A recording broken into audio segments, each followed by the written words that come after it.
All right. Welcome to another segment of our Sale and Scale Marketing Podcast.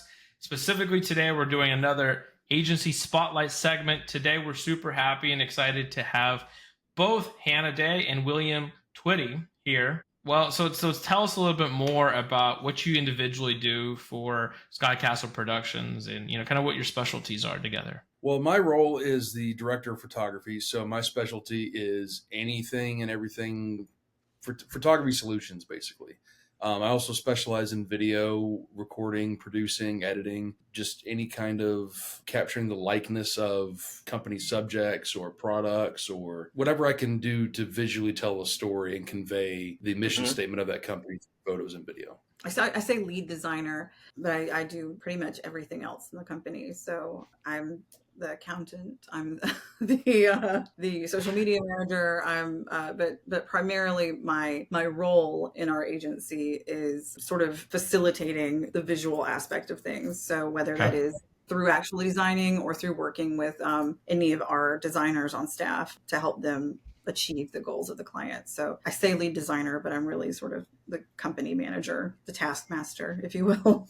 I feel like I should also say that I do bring in leads and other things too from like, you're like, I earn my keep. I don't just take pictures. But that's my main specialty. But yeah, I contribute where I can, but I must say I am outweighed by a arsenal right here of talent and company management. So thank you. Amazing.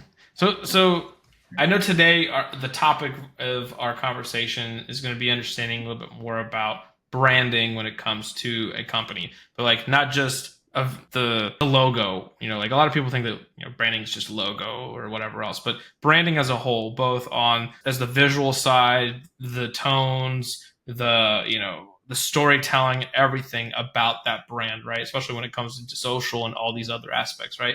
But before that, can you give us a little bit of a background on how did Skycastle Productions come about? What was the inspiration? Like what made you guys start up? Like how did you guys get going? Tell us a little bit more about your agency. Absolutely. So this is we'll try to make a long story short here because this is a fun-ish story. So William and I met on Tinder back in 2014.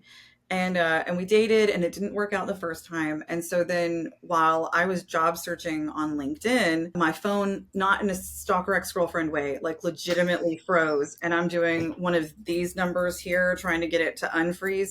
And like 6 profiles go by and I land on his profile. And he gets an email saying that I viewed his LinkedIn profile. So he then emails me. And so we, after awkwardness ensues, we pick back up again and start dating. So we get married. And at the time, we're both working for companies separately doing what we do now. So I was doing marketing for an industrial signage company. And he was director of photography for an auction house. And in the process of us getting back together, getting married, buying a house, doing all the things that put you in debt, I had a very bad car accident and damaged my eye. And so I was let go from the company that I was working at just due to like injury and the time I had to take off for healing from that injury. And I was let go. I was let go first. I was let go 2 weeks prior to you. Yeah, but this was also 3 weeks after we got back from our honeymoon. Yes, 3 weeks after we. Oh my gosh, the timing is crazy there. Perfect timing. She gets so she got in a car accident. We have our wedding. We go to the honeymoon. We come back. 3 weeks later, you're let go. I'm let go because I refused to come in on several weekends when I had to. When I was at the hospital. Well, when you were at the hospital and when you had to be under 24-hour care at home so that I made sure you didn't mild traumatic brain injury. So they were like, no, she cannot be alone anymore. Yeah. And, so they let me go because I wouldn't come in on weekends. He couldn't commit to time. And then I was let go. They were outsourcing my department because they were concerned about my ability to I was the only person in my department. And I was one of those one person marketing teams at a large company. And so we were sort of freaking out because obviously we had just put ourselves in a situation where we needed money the most. And we suddenly didn't have money. And we'd spent all of our savings on a wedding and honeymoon because we were like, we got jobs, we'll recoup, and then life happened. And so we, about 6 months, we started freelancing and thought, we'll just freelance because we can do this, and then we'll find a job. And it's just the job market was not working with us. We had too much experience for entry-level jobs. Yep. And by the time we got around to finding people that would be willing to hire us, we had a 6 months gap in our resume. So they were like, that seems weird. And so we decided at that point, obviously we were paying our bills. Obviously it was working out. Why are we looking for jobs to go do this for someone else when we can do this for us? And so I guess we had been married a little less than a year and a half at that point, decided to go into business together and started Skycastle Productions. And really the whole idea was to kind of build a marketing agency for people that were dumb enough to dream to start their own business. Because we were definitely dumb enough to do that. And we wanted to empower people that you're not dumb. Yep. You are just, you're a dreamer, and that there's amazing tools out there for you to build your dream. And we happen to be one of those tools. That's amazing. But that's quite the story. So what was the inspiration for the name Skycastle? We had just watched a movie called Castle in the Sky by Hayao Miyazaki. And we're both artists first and foremost. I paint, draw, and he's a photographer, obviously. And I doodle, but mostly. So we're big fans of animation just because we love the art style. And so Hayao Miyazaki is a big winner in our house. And we had watched it and we were like, wow, this is so great. And the movie has really nothing to do with why we named, like, other than just we were like, ooh, Skycastle, that's imaginative. It's kind of like it was in our minds that way. So that's how we came up with it. But then we ran with sort of the idea of... Well, what I liked about the logo you made was that like a lighthouse is considered a type of castle. So in our logo, you... considered like the structure. So you put a lighthouse there, and it was kind of like... a beacon. Like we're the beacon. Like if you're lost in the sea of uncertainty and don't know how to get your brand off the ground or how you can get started with this, we're that little lighthouse that can bring you in and give you what you need to. So awesome. That was all her, and I thought it was brilliant. So that's awesome. But okay, so we got the name, we got the backstory. Like that's quite a bit right there alone, right? Now we're in business, we're starting to work and starting to help clients. Now, at that point, you've already been freelancing and everything else, correct? So what propelled you to start getting, those first like major clients that got you really under that name and starting to really concrete yourself as an agency there? And then you're in Atlanta, right? Yeah. So we're in Atlanta. At the time, we're in the metro Atlanta area now. At the time we were in the city. Mm-hmm.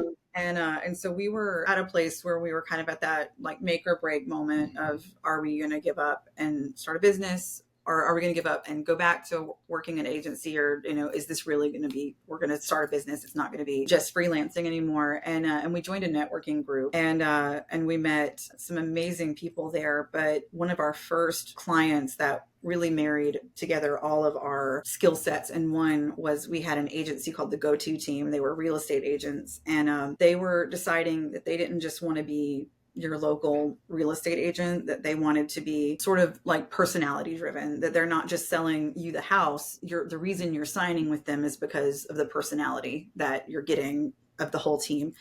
And so we became very fast friends with the leads in the team. And I was having drinks with her one evening, and she was telling me sort of the ideas that they had. And I was like, have you talked to my husband about this? Because I think we could do some photo shoots that would be really like hit the nail on the head there. And so they did that. And then she was like, well, do you think you could do some postcards for us using that? And so we ended up just sort of building out this entire like brand with them. And when we did that, we were like, hey, I think that's the ticket. It's not just building websites. It's not just doing logos. It's about putting together a cohesive brand for someone that tells the story of who they are. And so they started introducing us to other people that they knew and that they networked with. And we've done a lot of work in Atlanta with the Shepherd Center and some other nonprofits that way, that we just, thankfully, everyone we've ever worked with has been happy enough to introduce us to their colleagues. So I think took off that way. 95% of our clients have been our referrals have been word of mouth. I would say probably like 90. Yeah. So 90%. I found you on Google, and that's definitely been more frequent. Is we've been getting a lot of organic, just like people reaching out. Hey, can you do this for us? How'd you find us? Saw you on social media, saw you on Google, but the majority of them at least first heard of us from someone that we've worked with in the past. And awesome. I think that's really encouraging that we've established that trust and that rapport that they can trust us with their people. That's the best form of marketing is referral. If someone you know that you're doing something right when someone refers you. That's the way we feel about it for sure. Yeah. Well, so let's jump into branding now, right? Off screen, we've had a couple conversations as well, and one of the things that I know that you really hit the nail right on the head about is when you're planning your branding, right? Because there's some people are in the situation where they're a brand new company starting up and they need to plan their brand identity, and then you have some people that are rebranding or trying to adjust their corporate image. But where does that all start with? One of the words that you used at the time was client avatar, right? And in marketing, that's something that we all understand, but not everybody does that might be listening. So tell us a little bit more about client avatars and what does that have to do with branding and how does that really play a role in it? Absolutely. So this is my favorite subject to talk about ever. And we have a limited time, so I'm not going to get as into it as I could, because I could get obsessively detail oriented here. But a client avatar, a buyer persona, is a fictional representation of a client that you want. Like if you could imagine who your ideal client is, that's who it is. And I'm a giant nerd, so I always will liken it to you're building a D&D character, which is a Dungeons and Dragons character, is like what are the stats you want this ideal person to represent, and how are they going to go through the adventure interacting with your brand? So when they start their buyer's journey, how do you want them to discover you? How do you want them to research you? How do you want them to purchase from you? And then let's take all of that information and find what real people that fit that persona are looking for visually, contextually, however, like what are the brands they associate with, and not just brands that are your competitors, but like other brands that they deal with. One of the examples I usually will give with this is pest control. Up until about the early 2000s, the consensus was in the marketing world that men were primarily the people that were scheduling outdoor maintenance on the home, which pest control consisted of. So Orkin is one of the companies that did some market research on this and realized that was not true. The majority of their leads were coming from stay-at-home moms or stay-at-home wives who were considered the domestic planner of the home. So they were scheduling not just the inside domestic work, but they were scheduling, if it was in the house, they were the one doing it because they were home taking care of that stuff. They were not out at work doing the other things. That was their job. And so they began to then drill in deeper into what women looked for in marketing. And one of the things that they realized is that everyone responds to marketing from an emotional base, but men's emotion comes from, how is this going to get done? Can you do it right now? And women respond with, what is the benefit I get from working with you? And so with men, they needed to know that you could kill this bug with this product. So Orkin's previous thing was they drove around in a big white van with an ant on the top of it. And they had a Wikipedia of bugs on the homepage of their website. And then there was this shift around, I think it was probably around 2002, I think was when I remember reading the shift was. I know that's when I started noticing it, is that you would look at their commercials and they've got this tiny little ant in their logo, but it's mostly just their word mark. And then all of a sudden you see just white carpets and beautiful lawns, and a guy happens to be there spraying in his suit. You don't see a single bug in an Orkin commercial now. And what it was that the benefit of working with them is you have a pristine home, you have a pristine yard, and you never have to see a bug. We've done our job correctly. So that shift in marketing all of a sudden attracted the right people that are spending the money. So you begin to see then all of your major companies that did pest control shifted that way. But then we've got small businesses that they don't have the money to feed into that sort of marketing research. And so that's where I feel like for us, I would love to sit down with someone and say, who do you want to buy from you? And what are they actually looking at? And so we start with that buyer avatar, and that gives us all of the information we need to have that Orkin conversation with whatever industry we're having it with. It's a great example, and 100% I agree with you, because that's one thing that we always notice is most people just do branding and they just create logos or choose logos based on just what feels right. What do I like? But nobody really considers what does my client like? What makes sense? What resonates with them? And I have 100% agree with you. You have to resonate to the client. the logo is not for you. It is not even a bit for you. It is for everybody else who's going to be doing business with you. So that's a huge point. Now, can you take us through some of the steps of like, what do you do to research this out? Like, how do you come up with this? And is this something that a client can do for themselves as well if they don't have the budget? So we do it one of two ways. We have clients that come to us and we will sit down with them and do a planning strategy session for that. We just recently, the realty team that we talked about initially, they just went through a rebrand. And so we sat down with them and we discussed all the things that we just went over. But sometimes we have clients that either they're not sold on the idea of it, or they're not in a place where they can afford the time that it takes to do that. And so we have like an ebook on our site and some forms that they can fill out that'll walk them through the buyer persona and then how to research themselves. Typically, when they see how much research goes into it, they either ignore it or come back to us. So one of the things that we do to research is we have a buyer persona, and back to the D&D analogy, almost a character sheet, and like a fictional name. You're going to put in a fictional age. You're going to put in all of the websites this fictional person may frequent. Like, do they go to Facebook more often than Reddit? Do they go to YouTube over TikTok? We want to know all the information about how they're interacting online, even though you're making this person up. And this gives us the opportunity as well to work with clients on what they feel comfortable with. Because if they feel comfortable doing long format content on YouTube and not short form content on TikTok, we need to know that so that maybe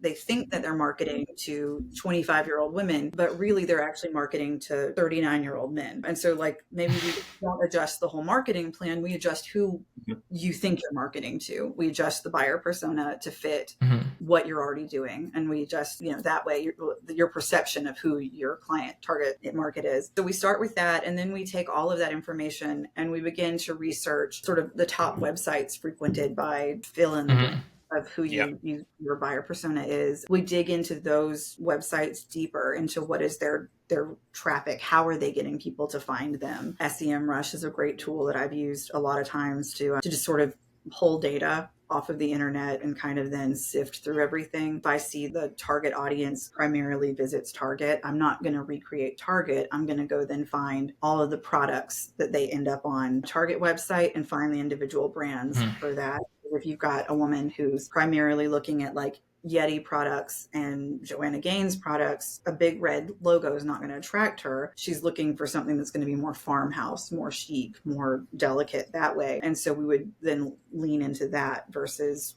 just stopping at Target. We want to really dig into like what is the brand identity there. And then from there also visually with photography and videography, we're going to look into how videos are shot for the clients, how the photos look. Is the lighting a certain way? Are they attracted to more sterile like product photography, or do they want to see something influencer motivated and organic and in a setting? And once we get all of that information, we'll present a marketing presentation to the client. That's fantastic. And I'm going to jump in there because I was going to ask William a question and you were kind of alluding to that. And I was like, oh no, it's going to run away with my answer. And I won't have anything to talk to William about. But so I was like, so now that you've created this whole persona of the buyer, and from comes now your technical side, and now you've got to put on your thinking cap, and you've got to take that, and now how do you ensure that for the client from a visual connection, from a production standpoint, from a photography, videography?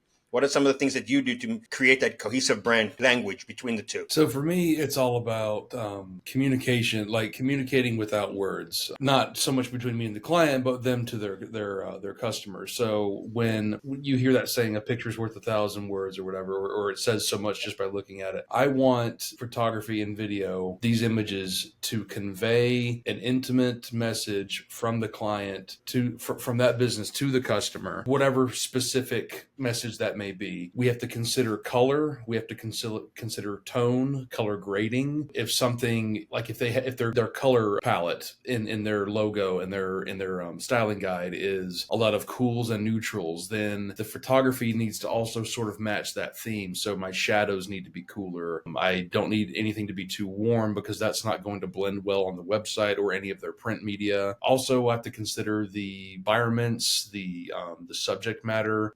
If it's product photography, for example, and one example was a restaurant. We've had lots of restaurants I've worked with. Ray's Southern Foods down in Southwest Atlanta. Southeast Atlanta. They're off Jonesboro Road. They're delicious. They are a small family that just started up this little restaurant, but they've got style. They've got a really cool modern style, and it's not the typical. It's not a typical barbecue joint. It's not the it's not the typical cozy barbecue joint. It's I think they're like a 5th or 7th generation Black Atlanta family, and they own that. And so when you walk into their restaurant, it's black walls and some modern chairs, and it's like a cool They're lounge. not really leaning into like the barbecue side of it as much as they're leaning into like what is an Atlanta establishment. Yeah, like the picnic table with the red and white checker. No, that's out. So when I'm photographing there, it's funny because I actually photographed their first menu when they were trying to figure out their brand standard, and then when they had that nailed down, they wanted me to come back. We just stopped there one day to get some food because we like the food, and they still had my photos up on a banner in the dining room, and I'm like, oh my god, they still use these and they're great. I was kind of flattered, and they said, hey, we want you back here because we've got to take this up a notch. I said, okay, I'm there. And that's what we did. We came back in, did a whole photo shoot of the menu, and the lighting is now dynamic and matching that, not so much nightlife, but that vibrant city light where you got harsh highlights on the edges and dark backgrounds, but they're lit from the front, and there's just like this glistening texture in the food. So to make a long story short, this is a restaurant that's proud of their family. Making me hungry. Yeah. 10 years ago, if you're going by the airport, just keep driving and get down to Jonesboro Road. They've got their photos of their family displayed all throughout the restaurant, and they're all like high contrast, black and white, very memorable shots. And so they wanted the food to be as memorable as their family. And if they can convey that with taste, the images must also convey that memorabilia from a visual standpoint. So there's one example with photography. Fantastic. But in my quick way to sum it up, it's all about communicating a story, a message. Whatever that message is from the client to convey to the customer, I then fashion the vehicle in which that story is told in photography. Awesome. It's amazing. That's fantastic. Yeah, it's amazing. It's amazing. You got a photography background too, so you know a lot better than I do what he was talking about there. But at the end of the day, the way that I'm understanding is you guys are both very passionate about what you guys are doing. Yes. And that's phenomenal. It's always good to see when someone really thinks about the details, because you're right. When it comes to the photography and the brand styling, I guess it's not about just, let's say in a video, what they say, right? It's what's in the background. The color, the hues, and everything else of what is going on around them. The subtle cues in the background, right? So, you hit that right on the head of the nail, right? So, very nice. Very good. And what I get about, of course you are a married couple, but the way you complement each other in your work, and then the way you each, again, it's synergy of your relationship. In just speaking to you, I can see it, how the one is complementing the other. So that's fantastic. You guys did very well. Thank you. We'll put this podcast on whenever we're having a dispute about something. Yeah. This is how you communicate. Yeah. That's funny. So that's what I'll do is I'll take pictures and hand them to you if I'm not getting my point across. All right.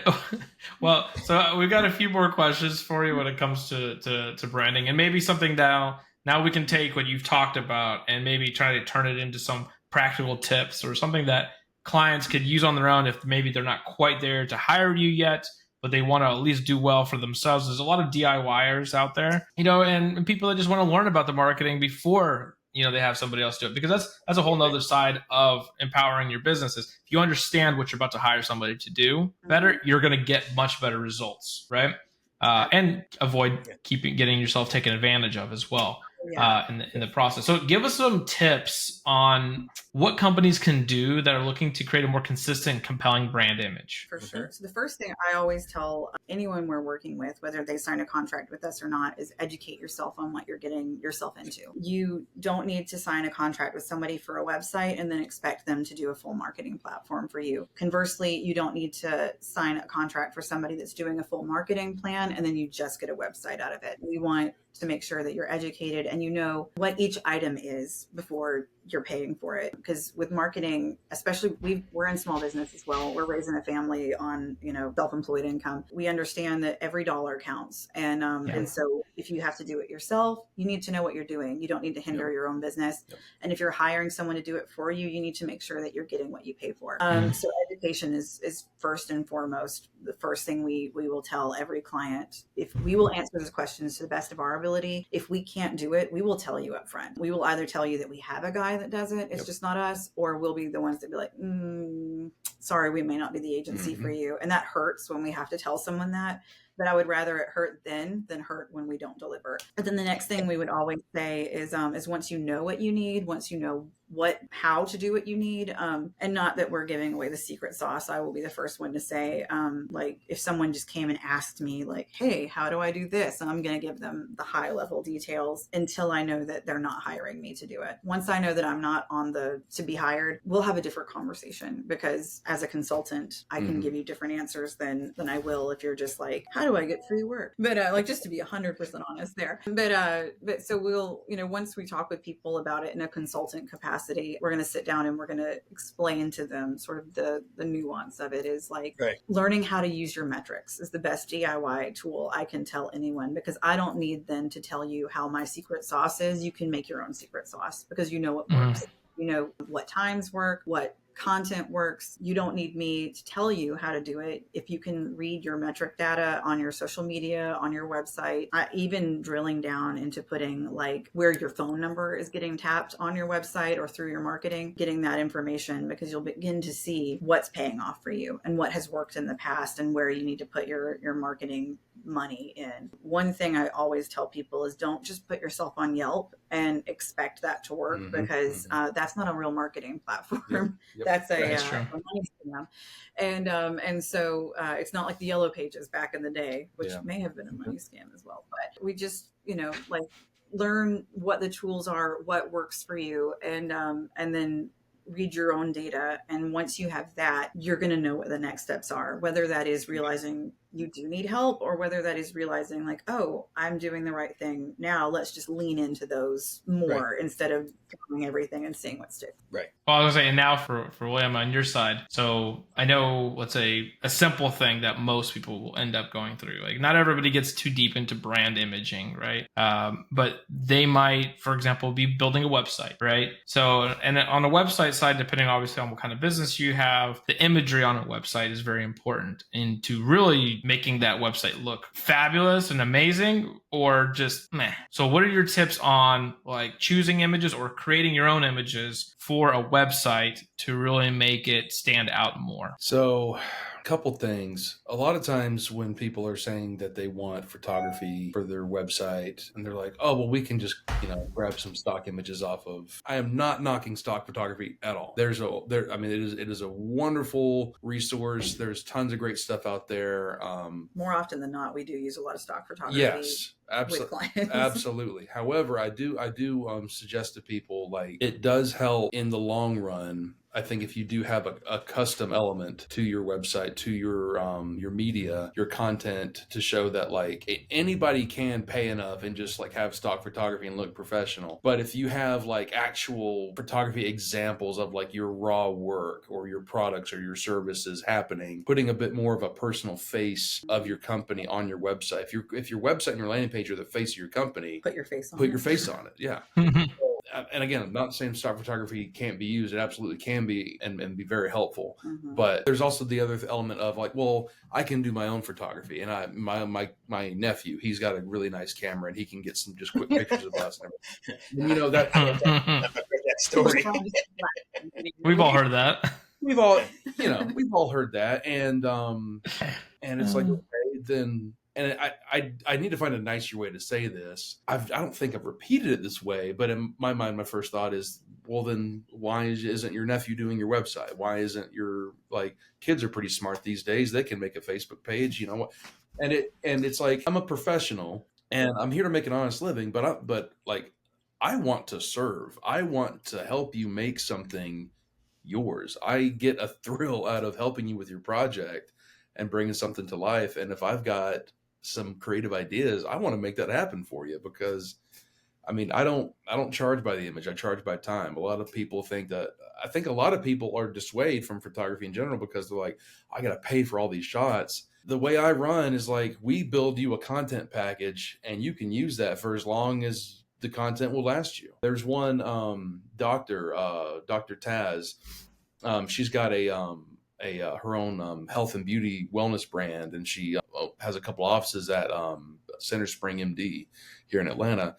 And we would meet at the beginning of the year, every year, sometimes 2 or 3 times in the year, and create seasonal content packages where she's like, I want, it wouldn't even something be for her website, but it would be content for social media. We would have a 6-hour shoot and we'd be photographing stuff for New Year's, Valentine's, spring, summer, the transitioning seasons, the holidays. And she's set for content for, if not for the year, for the next 3 months. And it's all custom stuff. It's original content. I mean, that's something that they can hire you to do, but also it's something that they can do themselves if they have the understanding of what it is to, like, if your nephew does have a great camera and a good eye, bring this to him and say, hey, can you shoot me with my barbecue sauce in this kitchen in a Santa hat? Like, just like start working with those ideas. And what I like about how we operate, this is just something I noticed. I know you've noticed it too. We are very education oriented. Thank you. I'm obviously not, but with Grammarly. Okay, who does the spell check? But we take pride in educating our clients, and I feel like whenever we have a project, they learn a lot. Like I witness them learning a lot and taking away. Like, I don't necessarily want you to be paying us for every single time you need to make something for your business in terms of online engagement. That's just not effective for you as a business owner. If you have to call us and we have to schedule something every single time you need something done. Right. If I can teach you to fish, you're going to come back when you need any fishing. So precisely. Yeah. I can give them tips on photography for social media if they want to update something online really quickly, and just try to even practice in their own spare time to learn better what their imagery needs to be to fit their brand. That helps them connect better with their own brand, with their understanding, and makes future projects even smoother when we can communicate that and be on the same page so easily. I said no. It's I come from a very photography heavy background, and hearing you speak about it, I always love talking to other people in the business. I love talking to other creatives. I mean, I come graphic design, web design, photography, but hearing how other people, because we are all visual thinkers. At the end of the day, it's marketing. It's you're trying to hit a chord visually or with a word or with something, and to hear other creative people talk about it and their passion and how they, shall we say, prescribe to it, how they envision it, how they talk about it, how they analyze it, so we all speak the same language, but it's how we put our voice behind it, shall I say, so just so interesting to hear your thought pattern behind it. So appreciate it. Yeah, thank you. All right, well, now to get towards the wrapping up part, like now is the time for like that little shameless plug, right?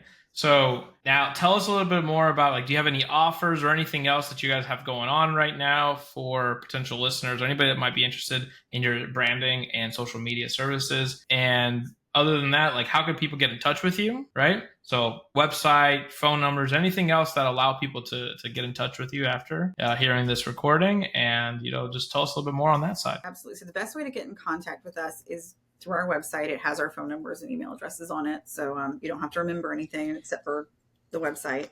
So it's SkyCastleProductions.com. There's links there to all of our social media, all of our contact info. There's more information about us, lots of articles so that you can educate yourself on marketing. And then we are in the process of launching our sort of an educational tool about buyer personas. So we call it the Buyer Persona Workshop.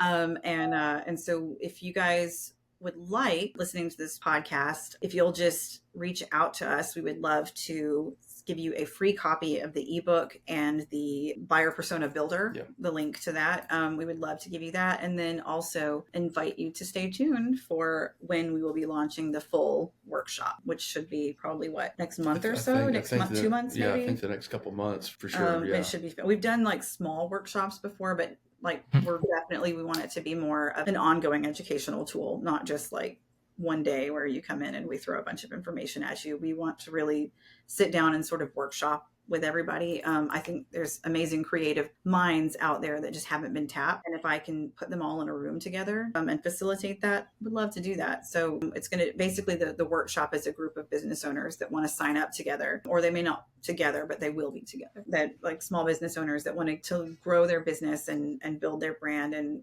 we're giving them monthly tools to use, monthly educational tools. And then once a month, we'll all get together and round tables, sort of like what's working, what's not working, and how to refine those buyer personas in a way, or refine content that fits buyer personas, and really just work that way together. So we kind of corporately all help each other with our branding. Very nice. Very nice. All right. Well, everybody, don't forget, go to SkyCastleProductions.com. Check them out. Reach out. I'm going to be checking them out. Yeah.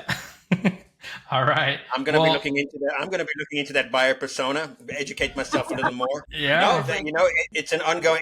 One thing about the creative world is it's an ongoing educational roller coaster. Yeah. How many hours do we all spend online educating ourselves and reading stuff? YouTube University. As well. For sure. I think we should consider like partnering and making an actual like accredited YouTube University. Like so many people. That'd be interesting.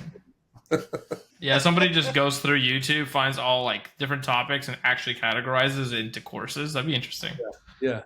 Be like, what is the one that LinkedIn owns now? Yes, it used to be a standalone, and then they bought them. Yeah, and then Udemy or something like that. What was it called? No, Udemy is coding, right? Yeah, that one's, but it's like that, but it's everything. Like there's, it was a female's name. I remember it was a woman's name. I can't remember it anymore. I know. During the pandemic, everyone had an account on it, and then now people don't. But LinkedIn owns it now, and but it's like professionals from every walk of life. Like if you wanted to make bread, they had like Martha Stewart on there showing you how to do it. And masterclass or something like that, or 360 learning. Well, what would it be? Masterclass, but it was a competitor. Linda. That's it. I knew it was a female's name. I couldn't just remember. I was like, Annie, and I was like, it is not Annie at all. Don't say that out loud. But yeah, like that. But instead of having to hire a bunch of like famous people to do it, it'd be like just go through and categorize all the YouTube guys. Interesting. There is another creative. Just for creatives, kind of resource learning, online learning. I got to remember the name, but they're very niche. They touch on only very specific software, and all the people that they bring in are very high end, successful people who have become like we'll call them the spokespeople for that brand and that specific either product or item. And they really know what they like. They can get super deep with it, and you're buying. You're purchasing a class that's going to go 5, 6, 7, 20 chapters deep. Yeah. Anyways, Hanna, William, it was a pleasure having you on with us today. Thank you so much for your time. Thank you. All right, and hopefully everybody that's listening has gotten some good value out of everything you talked about, because it's phenomenal what you went over today. So thank you again. And thank you. That's it. Thanks for having us. We love chatting about this stuff. Yeah. So anytime. Yeah. It shows. It definitely shows. And that's the fun of these types of opportunities, just talking through. I mean, we're all marketing professionals here, right? But hearing, like, this is one thing that we really enjoy about doing our podcast is hearing the different sides and different strategies, different approaches to marketing that every single agency owner has, which I can tell you is everybody's completely different. There's no single two agencies that are alike. Mm-hmm. There's similarities, but nothing more. Like, everybody takes a different approach. And that's where it's very, very, very fun having these conversations, and it's mind opening. Yeah. We always say there's a fit for every person. There's more than enough work to go around in marketing. Oh, yeah.